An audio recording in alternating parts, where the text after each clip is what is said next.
Môre, dis Vrydag die 11de Julie en dalk is jy nou al op pad werk toe of dalk net besig om te wag vir nog 'n dag vol pligte voor hy die naweek begin. Maar hoor gou hier, het jy al ooit gewonder hoekom kla ek so oor my werk? Ek weet, werk is moeilik. Baie van ons is uitgebrand, onder druk of voel ongesien.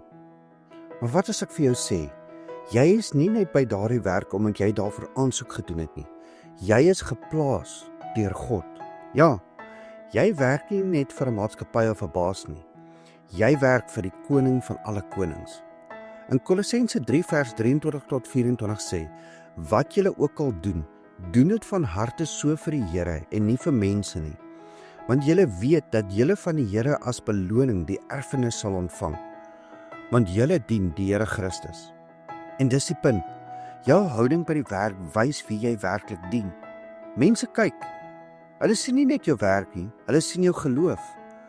In Spreuke 16 vers 3 sê, vertrou jou werk aan die Here toe, dan sal jou planne slaag. En jy weet wat die Hebreëse woord vir werk en aanbidding is?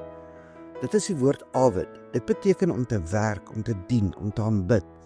Met ander woorde, God sien jou werk as aanbidding. So, dalk moet ek en jy vandag ophou kla en begin besef, jy is nie daar net om te oorleef nie. Ek is daar om te skyn, nie net om te verdien nie, maar om 'n verskil te maak vir ewigheid. Kom ons bid saam. Here Jesus, ek bely, ek weet ek het gekla. Ek het vergeet hoekom U my daar spesifiek geplaas het. Gee my nuwe perspektief. Maak my werk 'n aanbidding vir U. Ek werk nie vir mense nie. Ek werk vir U en U koninkryk. In Jesus naam.